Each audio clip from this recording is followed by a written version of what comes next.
Welcome to Three Count Commentaries. This is your host, MagMongoSlade. We will be discussing AEW Dynamite from January the 12th, 2022. Today was my little brother's birthday. He's not technically he's my little brother. He's never going to be older than I am, but he's over the age of 30. So so it was pretty cool. We spent it eating cake and we watched this show. I shouldn't be eating cake, but hey, I figure I can steal some cake out of this whole ordeal. The cake was the best part of this whole evening for me. Okay, German chocolate cake, which is just happens to be my favorite. I love it, but I like it more when it got that the pecans and the it's like I think it's caramel icing. But it was his birthday. He wanted a chocolate cake with just chocolate icing. So, that's what we had. And so that was great. And the cake was the best thing about this whole thing. The whole thing. That's not to say that it was nothing to like on this show. Just that none of it was better than the cake. And it is what it is. But we have to talk about this show. So, AEW Dynamite overall is usually a very mediocre show. Today, it was sub-mediocre. This is probably legit one of the worst Dynamites ever, if not the worst Dynamite ever. But it's still some stuff in it that was okay. But then there's a lot of stuff in it that was no good. So let's start the show with Adam Cole, baby. It's story time with Adam Cole, baby. So Adam Cole starts talking about there's a new era in AEW, and they're going to be a supergroup. The Young Bucks come out there. Kyle O'Reilly, for some reason, has an attitude when it comes to the Young Bucks. Tells them they don't need their help to beat the Super Friends. Young Bucks says, yeah, you guys are right. You didn't need us, but I want you to remember one thing. This is our company. And we are the longest reigning AEW Tag Team Champions of all time. As if AEW isn't only 3 years old. And then says that they have a New Year's resolution to get their tag team titles back. To which Kyle O'Reilly said, oh, we have the same New Year's resolution to get the tag team championships. They looked like they were about to come nose to nose. Adam Cole comes in there, starts talking about forming a super group and how this super group can rule the wrestling world and all that good stuff. And then here comes Orange Cassidy and his friends. Orange Cassidy and the Juice Crew. They come running to the ring. It ended up being a fight, to which Orange Cassidy does some of the worst brawling I have ever seen. Please do yourself a favor. Go to this scene and specifically watch Orange Cassidy and Adam Cole. Look at how much space and time goes between Orange Cassidy's form and strike. You can tell this guy has never even pretended to be in a fight. I have seen fights in kindergarten. I have seen people play fight with more intensity than this. I've seen people joke around with their pets with more intensity than this. This guy is absolutely scheisse. He sucks really bad. Everybody else was brawling around, but I just could not take my eyes off of Orange Cassidy and these horrific, crappy elbow strikes that he was doing. That Adam Cole was stayed in, a form and he was blocking. He just stayed there forever. And I was just kind of like, this is absolutely terrible. This is awful. Clearly he's waiting for the next spot. But they're brawling and guys are fighting and, ultimately, the Orange Cassidy and his boys get beat up. They get tossed aside. Chris Statlander gets in the ring and she's bigger than Adam Cole. She's taller than he is anyway. And Adam Cole's like, what am I supposed to do with this? I don't know what to do with this thing. Should I punch it? Should I push it? What does that button do? Out of nowhere, here comes Britt Baker. And I'm like, oh, okay, finally they're going to acknowledge that they're together in a relationship on this television screen. Britt Baker bowls over Chris Statlander, effectively saving Adam Cole from a beatdown. Adam Cole, Britt Baker, and the Young Bucks and Red Dragon, they beat up everybody. So they stand tall at the end. Adam Cole's in the middle of the ring. He points at his cheeks and tells the boys to come and kiss him. The young bucks are going to do so. And then we got a disgusting act of heterosexuality as Britt Baker kissed Adam Cole on the mouth in front of people. And I was like, oh, so it's possible for men to kiss women on this show. I am shocked. I'm stunned at the amount of heterosexuality on this episode. Sadly enough, it was the worst episode of AEW Dynamite ever, and it had a shocking amount of heterosexuality on this show. So they formed the super group. I don't know what the super group is going to be called. Hopefully they're not sticking with this Paragon thing. That sucks. I like Irrefutable Era. It sounds ridiculous. So, it's pro wrestling. Pro wrestling is what? Irrefutable. Who's going to use that word? They all make fun of Brandon Cutler as he's their personal cameraman later in the show. They run down Orange Cassidy and the Juice Crew. Next thing you know, you got Britt Baker challenging Orange Cassidy, I believe it was, and Chris Statlander to a mixed tag team match against herself and Adam Cole, baby. And I was like, okie dokie. Okie dokie, at least it's fresh. It's different. I don't know why Adam Cole is attached to the hip of Orange Cassidy and he just can't get away from that guy. I don't know why that is, but at least Britt Baker and Adam Cole are going to have a match as partners. They ought to be friends. Maybe Adam Cole will finally get over in a way that's meaningful by rubbing elbows with the person who's actually over in that family. Okay, cool. There was also something about Chris Statlander arguing with Layla Hirsch, and I was kind of like, you know what? Unless I like Layla Hirsch, what they talking about don't interest me at all. And then Chris Statlander has nothing to her voice. I think that's the first time I've ever heard her voice, actually. But there is nothing to her voice that says that she's serious, intense, focused, or anything. It sounds like a normal person arguing with their friends. And I'm not... Look, here's the thing about pro wrestling, dog. Pro wrestling has gotten too many normal motherfuckers in it. There needs to be some deranged, slightly off people in the wrestling business. That's what I grew up on. Where like half the roster was crazy as shit and would run through a wall if the paycheck was big enough.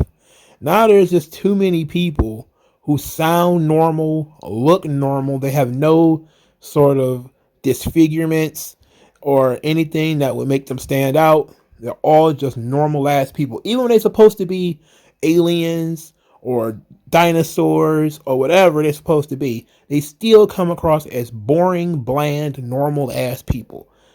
I don't want to watch normal people on TV. That's why I don't watch reality TV. I don't want to watch normies on television. That's not what I want to see. So Chris Statlander, she completely lost.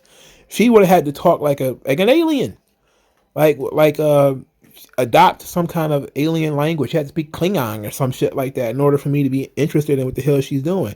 Otherwise, she's just a normal motherfucker on this television screen. And I'm just kind of like, why would she not develop the character fully, which would include, a unique voice pattern or something like that? She could be like, what was the? Oh God, I'm about to blow this. Was it 7 to 9? The character from Star Trek. She was like half cyborg or whatever. Oh, you know what I'm talking about. I saw this Star Trek. I don't remember which one it was. I think it was Voyager. She was on Star Trek Voyager. She wasn't on Deep Space Nine, that's for sure, because she would have been like a Cardassian or something like that. But she's an interesting enough character who talks pretty normal, but she's like an android or something like that. So that could have been cool. She could have talked like Data from Star Trek if that's what she wanted to do. But no, she just had to go with, I'm an alien, but I'm normal too. I don't know, man. That sucks. They showed a vignette for Wardlow, calling him the maestro of an orchestra of violence. And they say his finishing sequence is called the Powerbomb Symphony. And I was like, oh, I didn't know it was called the Powerbomb Symphony. I thought it was just something that somebody threw out there. I didn't know this was the official words of it, the official call of it. All right, sweet. So we get Wardlow versus CM Punk as our first match, in which CM Punk has studied his Bret Hart. He has studied Bret Hart thoroughly. This is the finish from Survivor Series 1995. Just done horribly wrong, and in a way that makes Wardlow look like shit. It makes MJF look stupid. It makes CM Punk a bulletproof midget. What took place in this match can only be described as make Wardlow's finishes look stupid as fuck. Make his powerbomb through a table. Make the table spot stupid as fuck. Make MJF stupid as fuck. Make everybody stupid except CM Punk. Now look, I actually agree with the finish. The finish itself was fine. How we got there was the problem. Here's how we can fix this problem without me shitting on anybody involved. CM Punk has to win this match. There's just no way around it, okay? Having him beat Wardlow with a small package, it's fine. What you do is you get CM Punk powerbombed. Boom. Wardlow likes to do multiple powerbombs. So maybe he hits him with a second one. Boom. Then he puts his foot on CM Punk's chest because he's cocky. 1, 2. Then MJF is like, no. Powerbomb him again. Then Wardlow's like, nah, I got this. He takes his foot off his chest. Be like, I got this. I know what I'm doing. I got this whole thing figured out. It's over. He goes, and then but MJF is like, do it or you're fired. Powerbomb him again or you're fired. So Wardlow's like, all right, I guess I have to powerbomb him again. At this point in time, MJF and Wardlow have been arguing. CM Punk has had an opportunity to regain his senses. As Wardlow's picking him up for the third powerbomb, he hits him with a small package and pins him. That's significant. Now, 2 powerbombs is still a little much. But it ain't 8. And it ain't powerbomb through a table. It ain't that. Now, I'm not saying that the dramatic CM Punk crawling on outside the ring to beat the count to get back into the ring.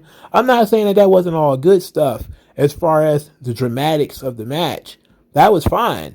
The problem is we didn't need all that. Once somebody powerbombs you through a table and all that kind of shit, we're kind of going a little far here. Like, he powerbombed him like 4 times before he even tried to pin him. And I was like, you're burying. The more power bombs you have to do, the more the move is getting buried. I'm not so sure that this was the right thing to do. And then we have the idea of the referee stoppage, which, spoiler alerts, they did a referee stoppage later in the show. But here you have a guy getting powerbombed relentlessly, powerbombed just numerous times, powerbombed through a table. And the referee did not consider stopping this match at all. As this guy couldn't respond. Not only was he not kicking out, he simply was not moving. He was just getting powerbombed, and the referee's just kind of like, yeah, this is perfectly fine. I thought it was supposed to be sports-based presentation. In the UFC, if you have so many unprotected shots to the head, boxing too, so much unprotected damage, and I know it's wrestling, you can throw 1,000 punches and, nobody's going to stop the fight. But a powerbomb should be different. Certain moves, hitting people with a chair or something like that, it should be okay to consider stopping the match. And you could even do something where the referee gets involved and is checking CM Punk like, Punk, you got to do something. You got to tell me. You got to tell me you're all right. And then Punk is like, yeah, I'm all right. Or he grabs the referee by the collar or something to show some fire that he's still in there. He's just having a tough time pushing through. Just to if you need to do the drama, that's where you could have gotten it from. Furthermore, all of the power bombs that Wardlow did probably would have came across much better if they were after he got pinned, because that was the heat when Nash turned heel. The heat was he got tricked by Bret Hart, pinned, and he was such a poor sport that he powerbombed him twice after the match. This is where we should have had Wardlow. After he got pinned, he should have been like, damn it, I had him beat. And then He snaps, power bombs Punk multiple times, and then while he's mad and he's fuming and he's power bombed CM Punk through the table and he's just, basically slobbering. This is when MJF gets in his face and says, "You're a loser. You always lose the big matches. You always," and then he grabs his hand and he bends it. And it's like, okay, Wardlow has snapped. Like losing this match when he had it won, the biggest match of his career. Now he's really pissed. And yes, part of it is still going to be MJF's fault. Which is the story they were telling throughout the match, is that Wardlow could have won, but he lost because of MJF. Same story here, fewer power bombs during the match. Do all the 6 other power bombs after the match, if that's what you had to do. And then maybe do a stretcher spot. All right? All of that makes significantly more sense to me. Yes, the crowd was really into Wardlow when he started bending MJF's finger. And, that big turn seemed like it was coming. They were into that because they had been teasing this for over a year. But they continue to just tease. Shawn Spears gets involved, separates them. Maybe they're not friends right now, but, it's not as bad as it could be. All right, fine. To me, you shit on Wardlow by having him do so many power bombs and then not winning. Him being controlled by MJF, we get it, but we also need to at some point see a little bit more. Like, why not flesh Wardlow out a little bit? Like, I don't know if I said this before, but like, it's hard to believe that he's going to be fired by MJF and then not rehired by Tony Khan, right? So you have to say, like, what is it about this situation? Like, he should say something like, still behind on the mortgage. I don't want my parents to lose their house. So I'm doing this. Maybe MJF should say it, like, hey, how's the mortgage on your mom's house? You still $40,000 in debt or something like that, just so Wardlow can, get back into servant mode. Just so we'll know that there's something on the line, that there's some real stakes if he loses his job. Right now, it's just a job. And it's like, people have quit jobs for less than this.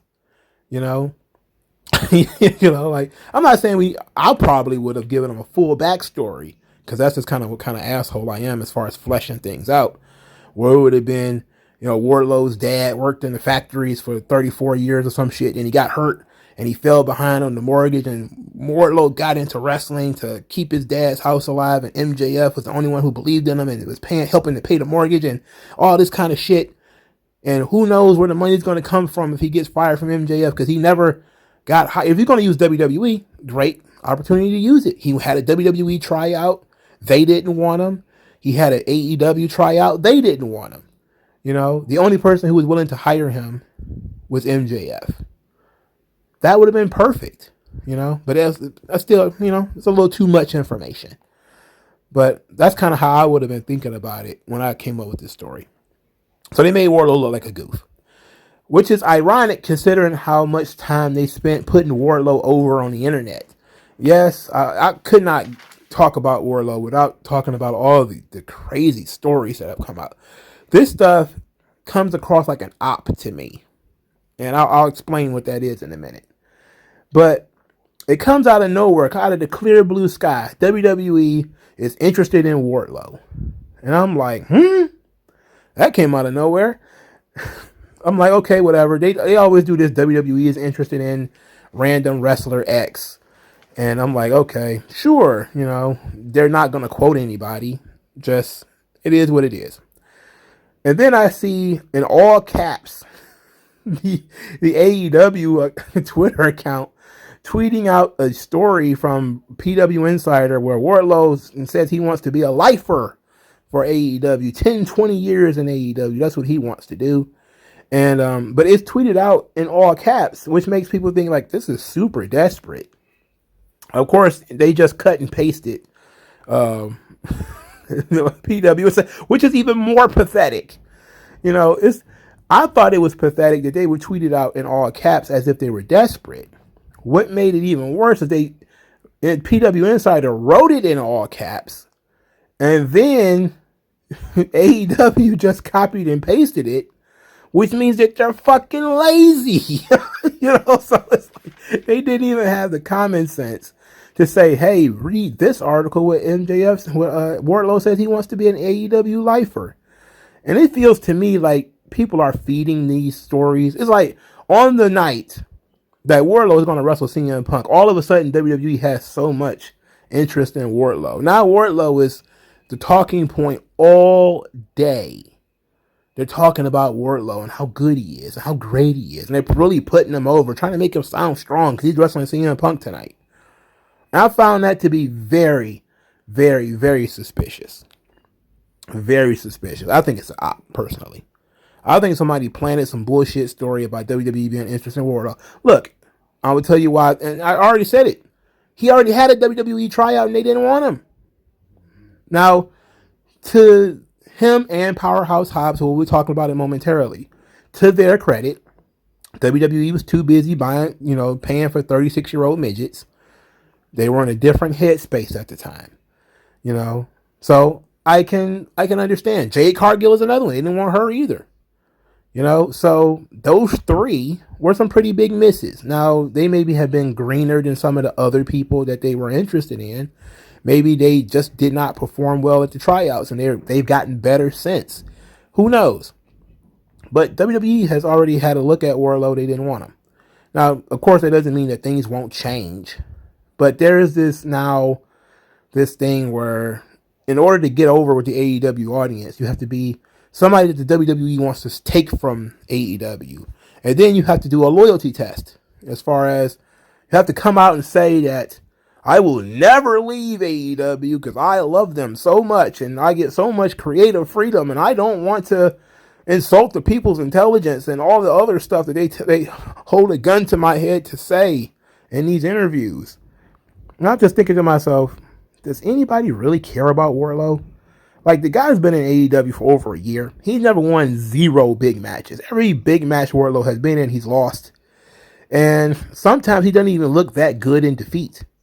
Sometimes he does look good. Other times he doesn't really look all that good. It's like, what about him other than size would they be looking for? He has a little bit of charisma. They aren't really helping him bring it out. But he does have some. I can see him being, a special personality. I would like to see him cut promos and stuff like that, which we don't never see him do. And if you know anything about Bruce, who is the guy running WWE Creative, he's always said, hey, everybody who, when they were recruiting, they would send highlight videos, of them doing all their best shit.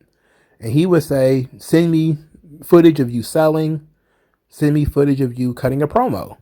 What promos would Wardlow send them? He didn't have any. So, I no doubt I think WWE would be interested in him if he was available, but he's not available. So why would they be sitting around, hey, I would like to have that Wardlow kid? Like, that guy's like 30, isn't he? Like, he's like 30 now. Like, don't you have like a warehouse full of Wardlows at this point that are under the age of 25, former football players and shit? Like, it would be nice to have this guy, but do you really need him? Not really. It's like Brian Cage. It's like, do you need him? Like, he fits the criteria of what you want, but he's also 36 and eats the shits. Do you really need him? No, you don't. Now, I know it probably made everybody feel good, but to me, I just feel like it was an op, that it was a fake story planned by AEW. And I know that sounds like a conspiracy theory, but the timing was all too perfect for me.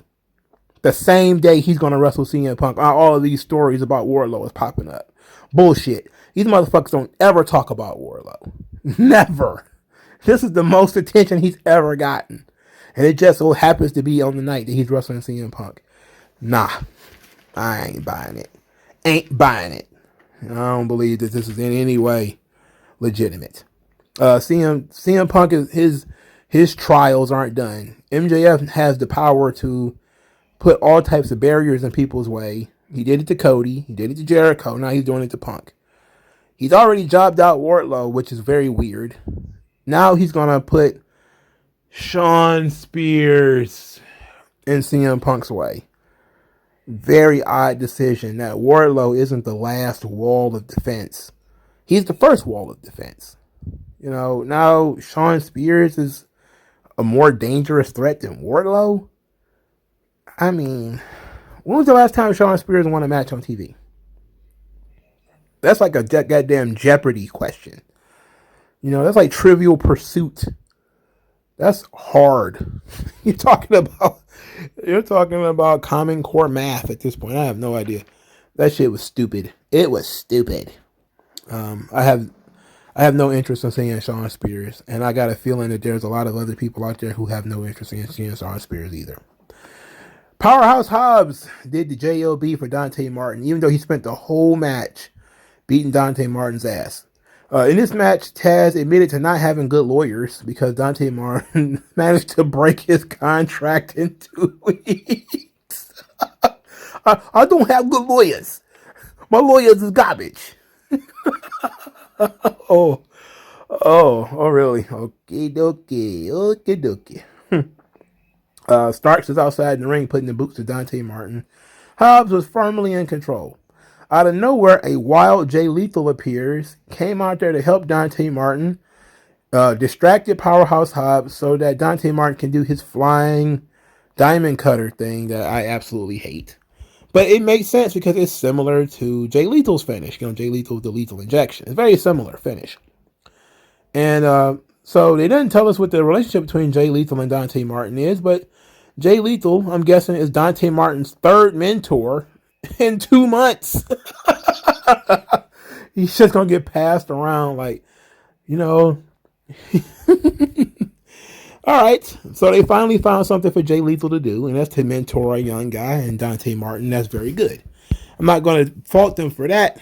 I will fault them for having another bulletproof midget beat another giant wall of muscle. Powerhouse Hobbs just did the job for Dante fucking Martin. And I just, again, head in hand, unreal.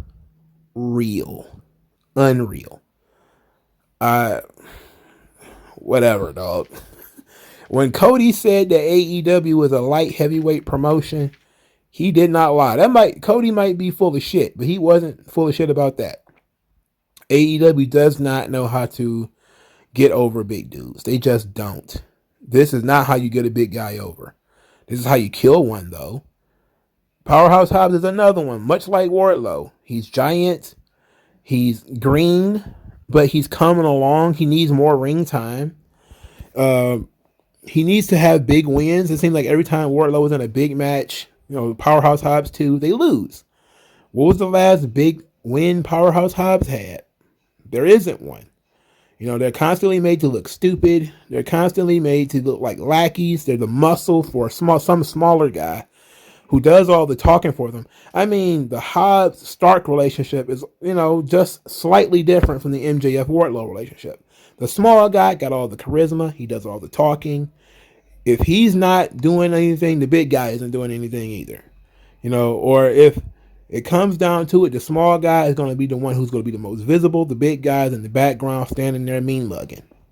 I mean, that's fine and all, but where is your charismatic big dudes who can go out there and get over and really do something?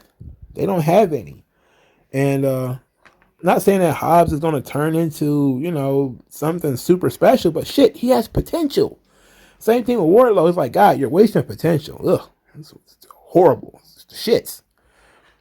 Moving on. Chris Jericho is putting over Pro Wrestling Illustrated and how Inner Circle is the faction of the year. I saw a lot of people melting down over AEW sweeping through these PWI awards. And I said to myself, like, bro, you do know that that's fan voted, and you're more likely to be a dweeb online, a nerd who reads those kayfabe magazines. You're far more likely to be an AEW fan to read those magazines than a WWE fan. I'm not surprised that AEW won everything, and I don't care. It was like I didn't care last year when they started. That's why I was surprised WWE was even putting over the PWI awards last year when he talked about Bayley winning all of the awards. I'm like, who cares? You know, who cares what these nerds think is good? We need to get the nerds, keep them in their proper perspective. Fuck right on off, nerd. Anyway, Eddie Kingston got in Chris Jericho's face, told Chris Jericho to mind his business, even though he wasn't minding his own business. Says he wants to fight Daniel Garcia, and that it's Jericho's fault that Santana and Ortiz aren't the tag team champions. I don't know what he meant by that, but it really got under the skin of Santana and Ortiz. So they walked off, leaving Jericho and Eddie Kingston to stand face to face. To which Jericho says that he's going to beat up 2.0 if they interfere. And if Eddie Kingston gets in his face, he's going to beat him up too. I like this idea of Kingston and Jericho. I'm not so sure I'm thrilled about how we get there. But I am interested in the Santana and Ortiz angle that we got going with it. Anything that helps Santana and Ortiz, who have been languishing in AEW's stagnant tag team division, they definitely need some help. I'm 100% okay with them getting some help. All right, so then we got boring ass Hangman Page. He comes to the ring. Thank God he didn't get too much to say, as Dan Lambert comes out there talking about the history of cowboys in wrestling. Then he says, well, he fillets Hangman Page a little bit, saying that, oh, Hangman didn't take the Cody path. He earned the title, and he had on some of the best matches I've ever seen in my 40 years of being a wrestling fan. I'm like, oh, shit, I thought you was the heel, dog. You're sitting here talking about you putting the guy over. Come on. Then he says, for the love of God, stop calling yourself a cowboy. You're not a real cowboy. You're an angsty, millennial, coastal cow. Don't do that. Don't call yourself a cowboy. You're disrespecting the legend of all the true cowboys. Like Stan Hansen and Terry Funk and the Blackjacks and the Smoking Guns. Don't call yourself a cowboy. He literally, his beef is that Hangman Page calls himself a cowboy and isn't a real cowboy. Oh my word, man. What? Why? Why is this your problem? Look, I don't. Look.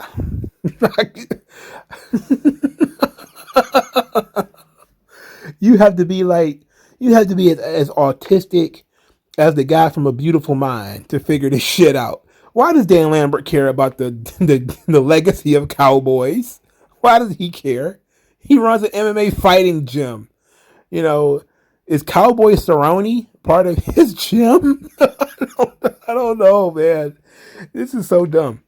Anyway, Hangman Page, I'm sorry, lays out his cowboy bona fides by talking about how he was raised on a ranch with a head of cattle and all that kind of stuff, and how he quit a 6-figure job to come here and start all over, and how this is real cowboy shit and all that stuff. Then, strange music starts to play, and I'm like, okay, what's going on? Yeah. Then out comes boring ass Lance Archer, who marches to the ring, and Dan Lambert is frightened. He's just scared to death. I forgot all about Dan Lambert and Lance Archer even having an angle against each other. I completely forgot. And can you blame me? Where the hell has Lance Archer been? Then we find out Lance Archer's been hurt, so he's been gone all this time. And I was like, oh, okay. As soon as he hit the ring, though, I was like, he's going to attack Hangman Page. And sure, if shit ain't sugar, what happened? He attacked Hangman Page, beat him up, hit him with a chair, did his finish on him, and left him laying. And I was like, we've gone from Bryan Danielson to Lance Archer. Hey, okay, at least it started out good. Lance Archer is permanent jobber to the stars. At least he still has a job, so I'm not too mad at him. Get that paper. I'm sure he's going to be able to have some kind of violent garbage match with Hangman Page where they can bleed all over each other again and not get anything done in terms of match quality. Oh, I think, didn't Lance Archer get hurt when he landed on his own head from a moonsault? Isn't that what occurred? That ought to be. Oh, okay. Yeah, I think that was the last time I saw him, when he did a moonsault and he landed on his own head. So him and Jake have been gone. Huh. Maybe they're going to replace Jake with Dan Lambert. You think so? Why would they do that? I don't know. Why has AEW done anything they doing? Why is Lance Archer now in the title picture? He wasn't in the title picture when he was there earlier. Whatever. Also in the camp of why are we doing this? Tony Schiavone is hanging out with Brock Anderson, Arn Anderson, and Lee Johnson. Arn christens them a new tag team and says that they have no idea what they're in for because they're in Horseman country. Speaking of Horsemen, Tully shows up and says that the youth need to come and join them, especially if they want the real Horseman experience. And then Dax Harwood says, he says to Brock Anderson that Arn Anderson wishes that he was his son. And they challenged them to a match on, I believe it was Rampage, to which Lee Johnson and Brock Anderson agreed. And I was just shook my head like, that ain't gonna do it. That ain't gonna do it. That doesn't work at all for me, dog. That sucks. But get the Briscoe brothers in here, please. Come on. FTR has been begging for them. Come on. Make it happen. Hikaru Shida was defeated by Serena Deeb when she got attacked. During her entrance, she got chop blocked. Deeb then absolutely destroyed this knee rather, with the stump puller and, stabbing her knee into the ring. She does a tight Boston Crab as Hikaru Shida really sells it, but she doesn't submit. And the referee just calls off the match because Shida can't defend herself. And she didn't pass out from the pain or anything, which I think probably would have been a nice little addition to this. But she just couldn't tap out and couldn't move. So she's basically being tortured. So the referee decided to stop the match. Hikaru Shida is the only woman in the world who's a better wrestler than she is a pole dancer. Have you seen her pole dancing? I should have talked about this a long time ago. But Hikaru Shida has the most wholesome pole dancing I've ever seen. At first I thought, okay, she's got a pole in her house. So this ought to be something. But after seeing that shit, I was like, wait a minute. I ain't never seen something so unsexy. Man, that shit was wholesome. I'm like, nah, dog.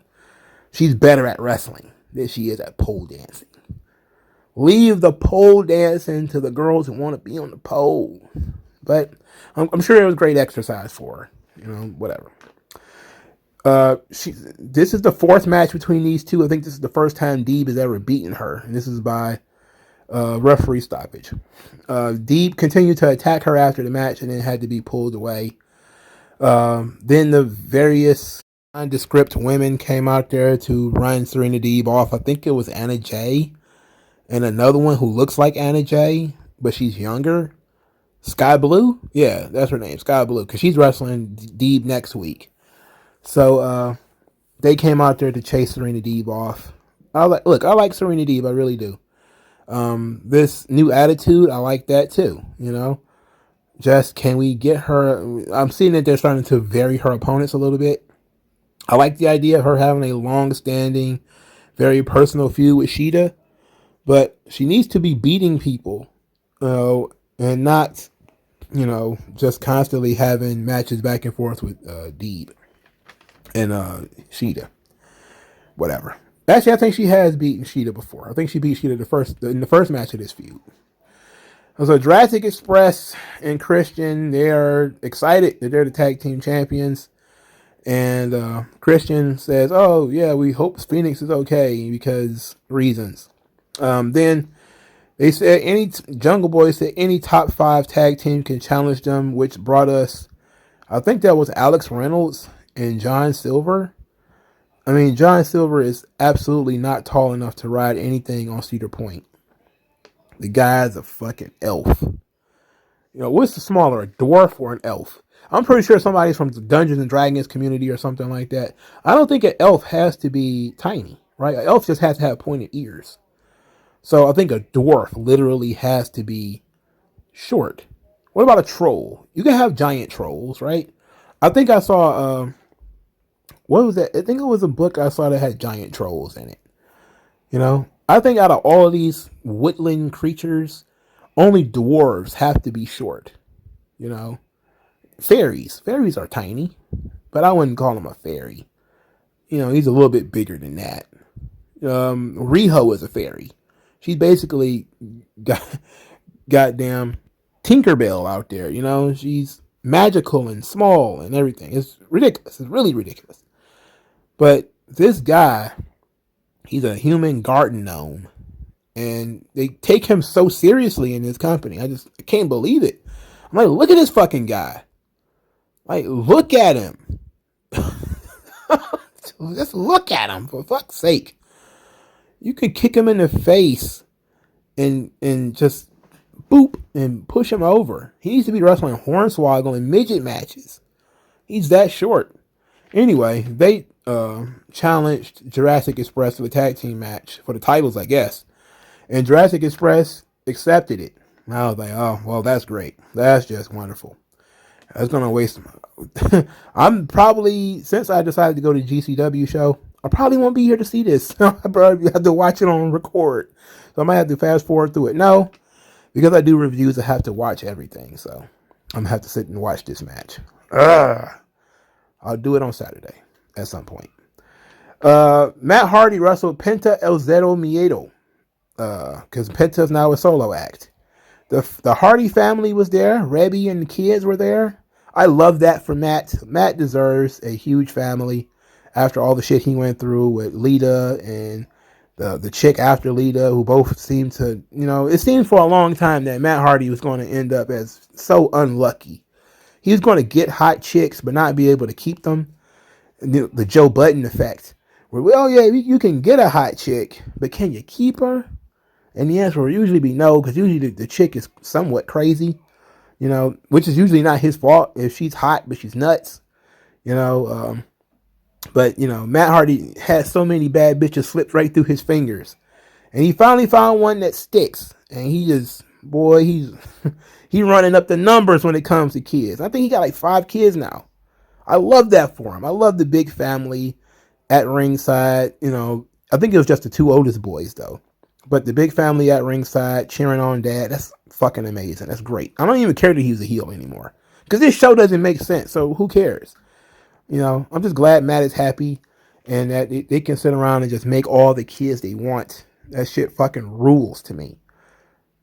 This match didn't rule, though. Because I completely lost track of this match. I stopped caring when it just became Zero Miedo, delete, Zero Miedo, delete, Zero Miedo, delete. I was just like, you know what? I got literally anything else to do. I'll come back when this shit is over. Next thing I know, I heard the bell ring, and I was like, okay, I guess it's over. And then Penta won. So I was like, figured that was going to happen. Beat Matt Hardy in front of his kids, why don't you? And in his hometown. And I was told that doing that is bad. I was told that, losing in your hometown was bad. Did it to Matt Hardy in front of his kids. But Matt's a professional. It's not that big of a deal. After the match, though, Alex and Penta had words from Malachi Black in which Penta says, we're going to show you some respect. And I was like, what was that? I'm going to show you some respect. Was that supposed to have like a secret meaning? Was that botched? Because I'm like, I'm going to show you some respect. Doesn't sound offensive to me. Anyway, lights get turned out. Malachi Black appears because that's what he does. He then jump kicks Alex Abrahantes in the face, which was fucking hilarious. And it ruled ass. He kicked that dude right in his chops. That shit was great. He got into a fight with Penta. He started getting kind of the upper hand on Penta. And then the Varsity Blondes came running out there. So now the baby faces have a 4-on-1 advantage. Julia Hart is out there, but she's not involved. But it's a 3-on-1 advantage with all the baby faces circling Malachi Black as he's in the ring. So obviously we're about to turn the lights back out and somebody's about to debut. Right? That's what they're about to do. So as Malachi Black is giggling, lights go out again. Lights come back on. It's Brody King, who looks like Malachi Black after he took one of those Mario mushrooms. Womp, womp, womp. And now he's the size of Bowser. But he still got like the super tatted body and everything. Brody King comes in there, wrecks everybody as he should. Him and Malachi Black, leveled the playing field before leaving. And I thought to myself, there's certain parts of this that I liked. I actually don't mind that he was outnumbered 3-1 before Brody King appeared. I think that that's a good way of bringing this thing out. Putting Malachi Black in some type of danger when he's cornered. And then, just when you think you finally got your hands on this snake, he ups the ante. And now a bigger snake shows up. All right, cool. And I like Brody King. I watched Brody King when he was in Ring of Honor. He's a good worker. He lays his shit in. He's, he's a craftsman, but he's also like a street kind of dude. He fits perfectly with Malachi Black. They look like birds of a feather. Two big dudes. Well, I shouldn't say that. One medium-sized guy who's a little on the lean side in Malachi Black, and one big dude in Brody King. This could really work. This could be really fun between the two of them. I like Brody King. This is a great pickup for AEW. I'm just hoping, especially after I saw what they did with Wardlow, after I saw what they've been doing to Lance Archer, after what I see they've been doing to Hobbs, I really hope that Brody King doesn't suffer the same fate. But he's a big dude, and he doesn't have the best promos in the world.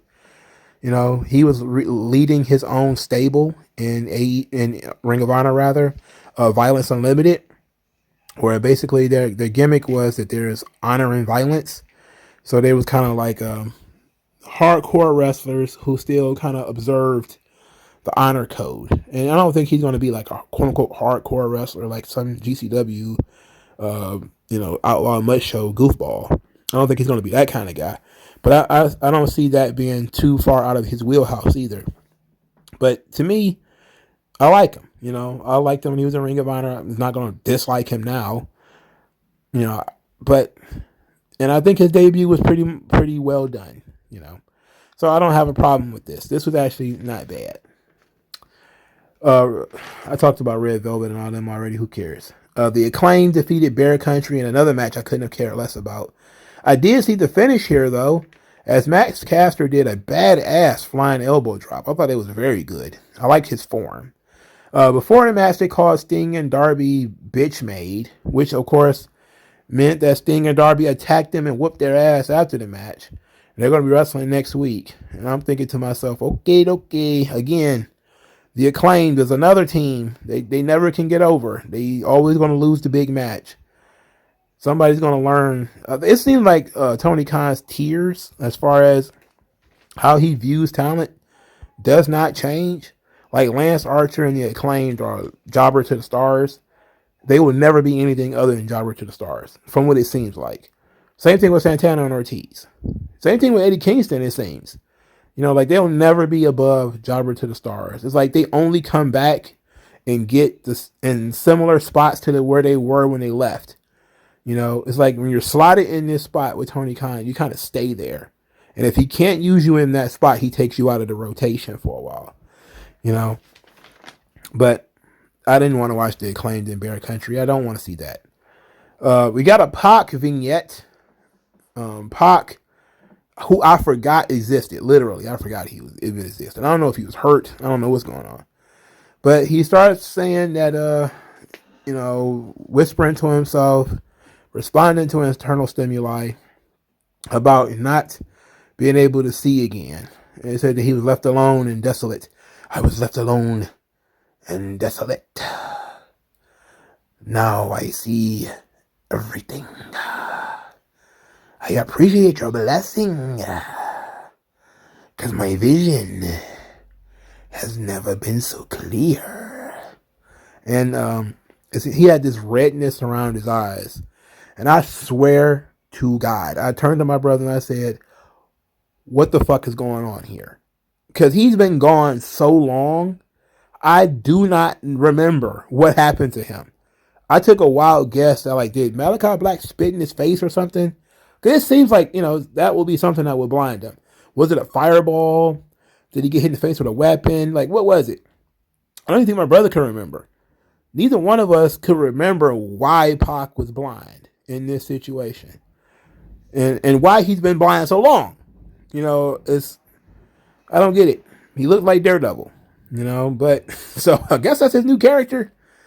He's gonna wrestle blindfolded like Zenshi from Mortal Kombat. He's gonna be like the blind swordsman, like the blind pig and Usagi Yojimbo. I don't know, man. I like Pac. Hopefully he likes this job, but he was supposed to be one of the top guys. He's another one, right? He was supposed to be one of the top guys when he signed on. He signed on to be a top guy in AEW. He ain't done top guy shit yet. He got a couple of matches with Kenny Omega, but that shit was 2 years ago. He's definitely lost his spot to a lot of the returning guys and a lot of the guys who came from WWE. But he's here, and his vision is clear, even though his eyes are like stitched shut. I forgot to mention this earlier, but Matt Hardy wasn't done for the evening after he got beat in front of his family. He says that he needs to focus on himself and not focus on AEW's future, so no more stuff with him in Private Party. Andrade appears. Andrade El Idolo. Look at me. Look at me. I'm Andrade El Idolo. Anyway, he shows up. I turned the TV up as loud as I possibly could. It's the same thing I had to do with Vince McMahon with the Austin Theory thing. I had to turn the TV up. I had to turn the TV up to understand Andrade's thing. And the only thing I got out of this whole ordeal is, you businessman. Me, I'm a businessman. I want to make a negotiation with you. And I'm like, what is they negotiating? I don't know. I didn't make it out. All I know is he was going to negotiate some kind of business deal. And Matt Hardy says he's going to take Andrade to his office, and I turn the volume back down. Like, I'm just gonna take that and hope that that's the end of it. So maybe Matt Hardy's about to start selling these contracts, and he's going to sell like Private Party and all these other guys to Andrade. And Andrade is going to have his own stable filled with people who work for him. And hopefully everybody could be happy. Hopefully everybody gets what they want out of that thing, right? They're just preparing for Jeff to show up, which is, the whole thing. They got to get Matt out of this heel shit, out of this HFO shit, this big money Matt stuff, which I know he said he wanted to stop doing. They just needed a reason to get rid of all this shit. So they're about to have Andrade buy it from him. So now Matt's going to have a lot of money, but apparently no character. He's going to probably disappear for a long time. And then once Jeff's 90 days are up, they're going to show back up. That's probably going to be the case. All right, so the main event of the evening, Sammy Guevara versus Daniel Garcia for the Interim TNT Championship. Let's be honest. This actually was not bad. This was better than Sammy Guevara's match with Dustin Rhodes. It made more sense. Sammy still did the jumps that he always does, but Daniel Garcia wrestled a more ground-based match and seemed to make more sense in his offense. The issue I have with Daniel Garcia is, unless he finds a personality and an ability to talk, you're basically looking at, Davey Richards right now. You're looking at somebody who spends his entire life on the independents being Mr. Technical Wrestler on the show. And it's cool right now because he's a prodigy. He's only like 22 or something like that. But it won't be long before he turns around and he's 34 and he's, never really gotten anywhere. He's a journeyman pro wrestler who still goes out there and does the same thing he was doing 10 years ago and never really grows as a performer or anything like that. They need to actually start challenging some of these guys. Like Daniel Garcia needs to get out of the ring and start doing some promo stuff. Where he simply talks and develops a personality. And why is it that? And this is a very, very weird thing that I don't understand about AEW. They have so many characters with similar gimmicks and similar looks and presentations, but they'll have them mixed matched in different places. For instance, look at Daniel Garcia. What does he do? He walks around with the towel around his neck, right? All right, who else used to do that? Taz? Why isn't Daniel Garcia in Team Taz? Why is Ricky Starks in Team Taz, but Daniel Garcia isn't? Now, if you look at Team Taz, Team Taz is supposed to be like a gym, right? Taz is like this trainer, and, he's got a gym full of young, tough dudes. Daniel Garcia and Hook and Hobbs fit that mold. Starks, not so much, but we'll accept that. But Daniel Garcia, legit Layla Hirsch, they should be in his gym. It should be with Team Taz. Or Layla Hirsch should be with Dan Lambert. Like, he runs an MMA gym. Layla Hirsch is a legitimate amateur wrestler. Why isn't she in a storyline with him? Like, all you need to do, collect like parts. Put your like parts together. This thing is kind of like this thing. They should be together for a while, at least until we can figure out how to differentiate them from the rest of the pack. Why Daniel Garcia is hanging out with 2.0 has not only never been understood, but has never been described, and there's no reason for it. Why is he hanging out with these guys? What do they have in common? I don't know. Does anybody know what they have in common? They just came up together. Now they're together.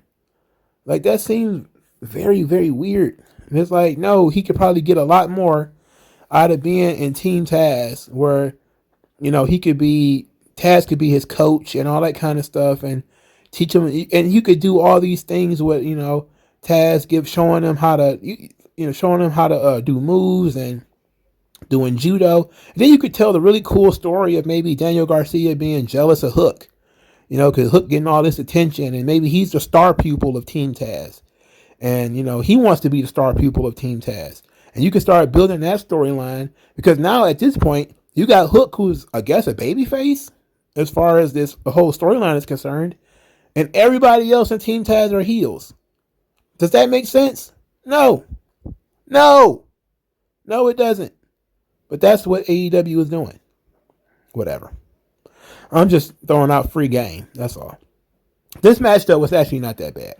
These two dudes had no business main eventing this show, but because they don't have a personality and this didn't have a storyline, I don't see what they're doing. I get this is their booking strategy. They put all their storylines first, and then as the show goes on, there's fewer and fewer stories, fewer and fewer characters. There's just more and more. I think this would be a great match, so we're going to put this on last. Or if you tune out, you've at least seen what you wanted to see, which I'm not sure if that's the right thing to do. I don't know. But Daniel Garcia carried Sammy Guevara to an actually decent match, but by countering a lot of his offense and keeping it grounded. And they actually worked the match. They made sense in terms of Daniel Garcia trying to slow down Sammy Guevara's offense. Even though Sammy Guevara still got off a couple of jumps, it wasn't nearly as bad as it was the other night. After the match, Daniel Garcia 2.0 got attacked. No, 2.0 attacked Jericho and Kingston. This led to the big fight scene at the end. And then Jericho and Eddie Kingston got in each other's face, and they were pushing one another. So they don't like each other, but they also don't like 2.0. So I guess we're going to do a can they coexist style story with these guys. But Daniel Garcia put on a good match. Sammy Guevara did fine. This should have been the opener, and I think this probably would have been better received for me if it was the opener. But it wasn't a bad match, It was two young guys doing, as good as they could.